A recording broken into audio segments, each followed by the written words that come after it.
Hey, what's going on, guys? It's AP Gains here, and today I'm going to be talking about the state of the mid-game player and how it is affected by a variety of factors, including people who aren't active, people who are active, people who spend lots of money, no money, guilds, all sorts of stuff. I'll see you guys in the video.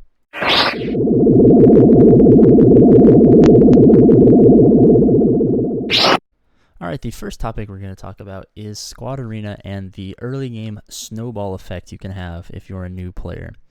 So when you start a new account, you get put into a shard with like 20,000 random people who started about the same time as you. And what happens is, in the squad arena, you can climb to the top, you can fall to the bottom, depending on your best team. So naturally, the person with the single best squad will do better in squad arena, and maybe someone with a better overall roster might do better in something like Grand Arena. Well, see, the issue with new players is you'll have 50 or so people, if you see as I scroll down, who are going to spend a large amount of money to relic and acquire Jedi Revens, Darth Revens, Padmes, stuff like that, which basically is untouchable for the average player. Now, I'd say I'm about average in this shard. I'm, as you can see, rank 113. Not amazing. My squad arena is a Padme. I put that in to battle a lot of Geonosians that I saw. It was a great counter. By no means is it my best squad, but I find it helps me stay and climb the highest in squad arena. So that's a squad arena strategy, but I would say people in my relative area in these squad arena rankings don't have as good overall rosters as me. But as you can see, we go up just 50 slots. There's people with full, like if we take Kelvin right here, full relict clone Shaak Ti team, my entire roster combined couldn't touch these guys at relic 2, let alone relic 4, 6, 7, 7, double Zeta Shaak Ti, which is hard to get because you need pretty strong ships to even unlock the Shaak Ti node. But what happens is they spend all this money, they can get these really strong guys. If you go into his inventory, we see he has tons of Gear 12s and relics. If you get a couple of key ship characters relicked up, it makes it super easy to get your ships good. You get early access to Shaak Ti, you can get her 7 stars faster.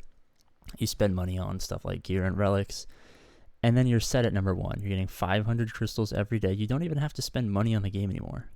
So what these people do is they spend a couple $100 the first day. They get their hyperdrive. They get their full relic team day 1. No one can touch them. They don't even have to play. They sit at number 1 forever. They collect their 500 crystals until other people start to catch up, like all these people who are starting to catch up. And for the first month or so, there's no real competition. They're making hundreds of dollars in crystals just sitting there at number 1. So if you think about it that way, it's a return on investment, but what about people like me, who I've spent about $40 on this account? What about people who are free to play who got put in this shard? They will never, ever, ever be as good as this guy. Like, it takes years to acquire. Let's just scroll this. It takes years to acquire this. He's got Malik. It takes years to acquire this stuff.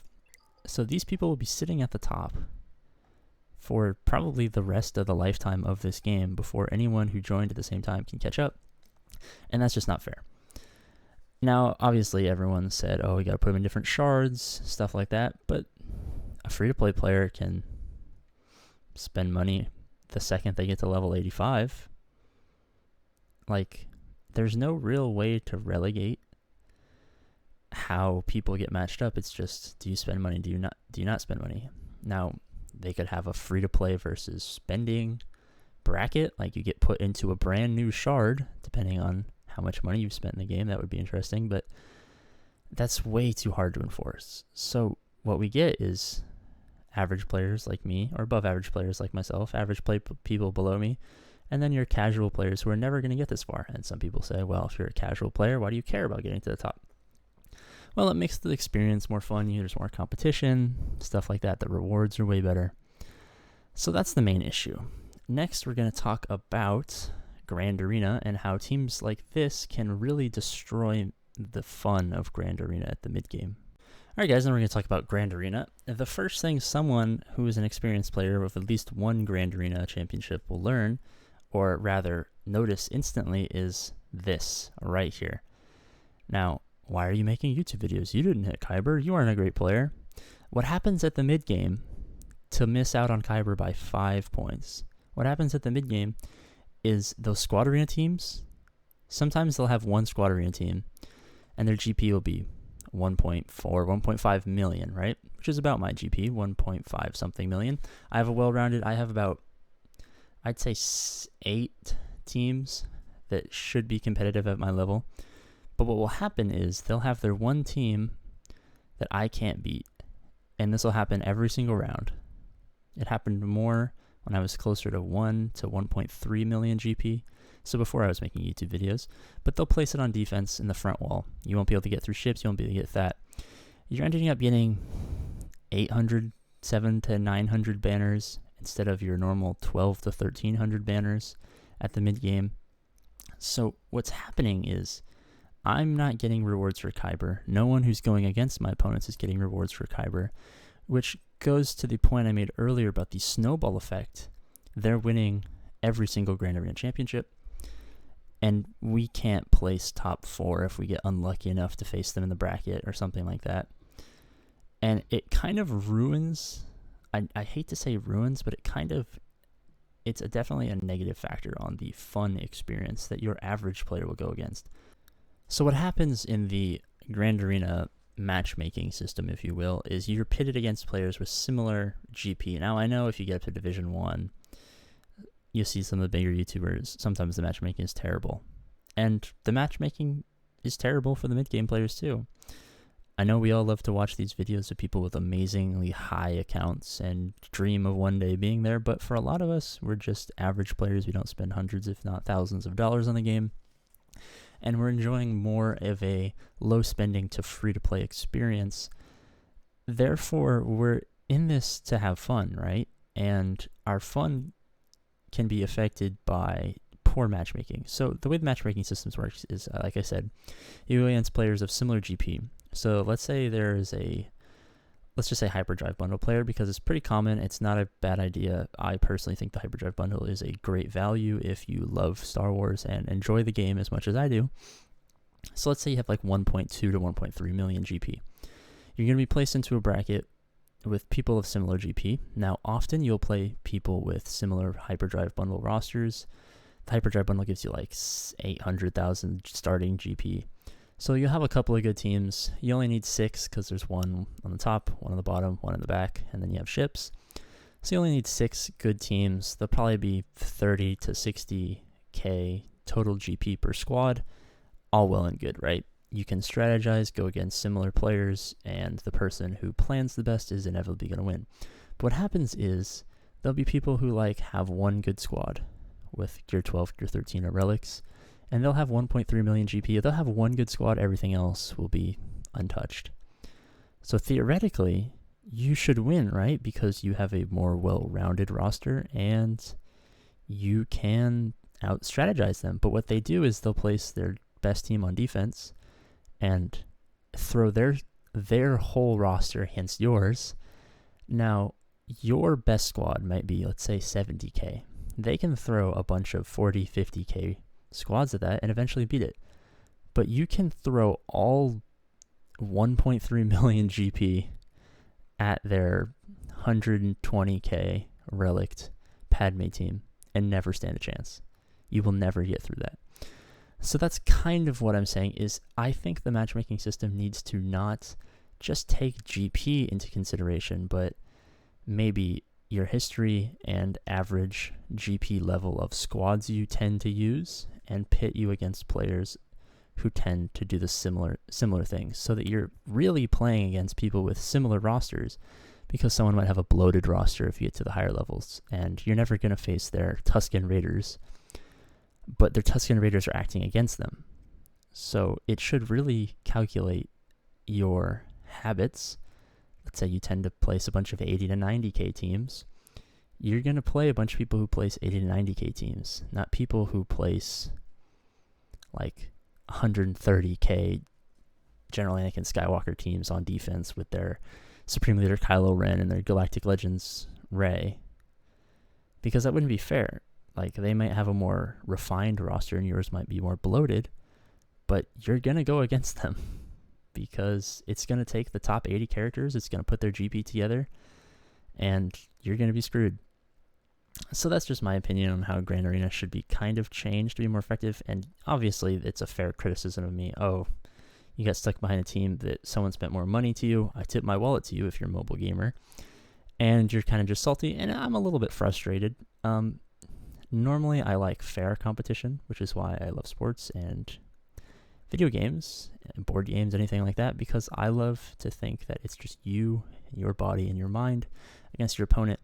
And sometimes there's factors that are out of your control, like money, and that's a little bit frustrating, but it's not the end of the world. That's just my 2 cents on that. Let's move on. All right, the next topic I'm going to talk about is guilds and how that can affect the snowball and long-term implications of people's rosters compared to one another. So guilds are a great way to meet great people. As you can see, I'm in a guild called Firestone, and if you're a memer, you know this is a nice amount of GP, but it's not a high amount of GP for a guild. This means that we are not eligible to participate in the Geonosian territory battles. So what that means is I'm missing out on rewards that I otherwise would get if I were to participate in them. Now you might be saying, well, this is normal because the way your roster is constructed, you are more viable, you are more scaled to participate in the Hoth territory battles. And yes, that's true. But what's going to happen is there's going to be people who get put into guilds, or somehow, if they have friends or whatnot, and obviously there's going to be advantages that you can never stop. But this is just a topic that I thought I'd discuss because it's interesting. You're going to go against people who have Traya, people who have General Kenobi, Han Solo before you do, and that's going to change the dynamic that you have to plan around. Now, this will make you a better player because you'll have more experiences that you will have gone against and failed, and you can plan around that better. But there's always going to be that inequality. So this is going to be a shorter topic. I just thought I'd bring it up. A big shout out to my guild Firestone and our ally Firestone 2. Firestone 2 is where all the big boys go. One day I might get there. Anyway, all I'm saying is guilds are a great way for mid-game players to get ahead. If you can find a way to get into a 100 mil GP plus guild, you're doing great for yourself. Now my last point on guilds is we're talking about state of mid-game players, and lots of end-game players are discussing, oh, we don't have content, we don't have content, we don't have content. I think guilds, raids, and guild events are great still for mid-game players because we still have so much left to do. So from that standpoint, I don't think the game is going to go away anytime soon because Capital Games is still going to be able to milk money and time away from us because we still have years left of content to go through. My roster is currently at the level on this account that Hoth Territory Battles is pretty good. Like, it's not fun, but I'm still grinding to get those stars, get those rewards, and there's still lots more progression that there is left to do. That's a big thing. Progression is much different from content. Progression is useful for mid-game, early-game players. Content is more useful for end-game players because it's harder to keep an end-game player. Yes, they're invested money and time-wise into the game, so they have more emotional connection to the game. They're not going to leave as frivolously as someone who's just starting out, per se. But it's easy to get trapped in progression and keep going as an early or mid-game player. So that's just what I wanted to talk about guilds, just to throw that in there to have a more well-rounded discussion about mid-game play. Let's move on. Alright, I highly doubt any real humans have gotten this far into the video, so before I end it, I'd like to say thank you for listening to what I have to say. I know it might not have been super interesting or anything new, hearing from a mid-game player as opposed to a whale or a long-time player from the end game who might have more shiny relics to show you and stuff like that. But if you did make it this far, thank you. I do appreciate you. Not many people watch these videos, and it's nice to know that at least a couple of real human beings watch them, and I appreciate you guys. Alright, this is AP Gains, and if you're feeling generous, please like and subscribe, and I'll see you guys later.